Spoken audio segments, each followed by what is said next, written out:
رسول اللہ صلی اللہ علیہ وآلہ وسلم کی ایک حدیث پاک کا خلاصہ ہے، مفہوم ہے۔ فرمایا کہ جب شہید اللہ کی راہ میں جام شہادت نوش کرتا ہے، اللہ کی راہ میں اپنی جان قربان کرتا ہے،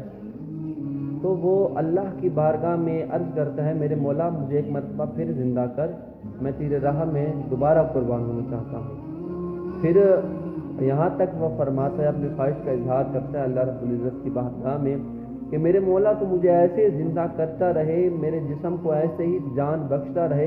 اور میں یہ جان، یہ اپنا جسم تیری راہ میں کٹاتا رہوں، تیری راہ میں قربان ہوتا رہوں، قیامت تک یہ سلسلہ چلتا رہے۔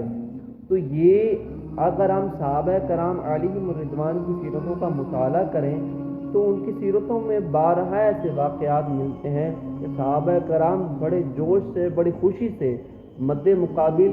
آنے والے کفار کے ساتھ جنگ لڑتے۔ صحابہ کرام یہ اپنے لیے یہ شہادت کو اپنے لیے سعادت سمجھتے تھے، اور حضرت درار رضی اللہ تعالی عنہ کے بارے میں آتا ہے کہ آپ میدان جنگ میں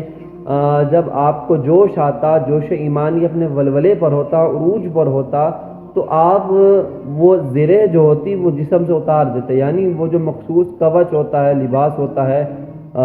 مجاہد کا، آپ وہ اتار دیتے اور نہت تھے آپ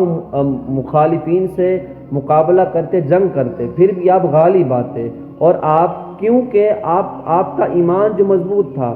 آپ پر پھر اللہ آپ کے بازو میں ایسی قوت پیدا کر دیتا کہ آپ ہزارہا مخالفین سے اکیلے لڑتے۔ جنگ میں حضرت درار اور حضرت خالد رضی اللہ عنہما ہوتے تو مخالفین جو آنے والے کافر ہوتے تھے،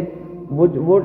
ان کے دلوں میں ڈر بیٹھ جاتا کہ بھائی اب تو فتح مسلمانوں کی یقینی ہے، کیونکہ ہمارے مد مقابل آنے والے خالد اور درار جیسی شخصیات ہیں۔ اور حضرت خالد کے اگر بندہ خطبے سنے، حضرت خالد کی سیرت پڑھے بندہ، تو ان کے خطبوں میں ایسے اشعار ملتے ہیں، ان کے جملے ایسے ہوتے ہیں کہ سامنے والا ان کی ہمت اور ان کے جملوں میں جو ولولہ ہوتا شہادت کا، مر مٹنے کا اسلام پر، وہ سامنے والے پر خوف طاری کر دیتا۔ یہی ہمارے اسلاف اور صحابہ کی آج خوشبو جو ہے وہ اہل فلسطین سے آتی ہے۔ اہل فلسطین دیکھیں، حالانکہ ان کے پاس کوئی ساز و سامان اتنا نہیں ہے، سہولیات کی کمی ہے، پھر بھی وہ بڑے باہمت ہو کر اور بڑے جوش کے ساتھ اسرائیلیوں کے مقابلے میں آ رہے ہیں اور غالب ہو رہے ہیں، اور ان کو وہ اپنے لیے شہید ہونا سعادت سمجھتے ہیں۔ بچے سے لے کر بوڑھے تک، عورت سے لے کر مرد تک، کم سن سے لے کر نوجوان تک، ہر ایک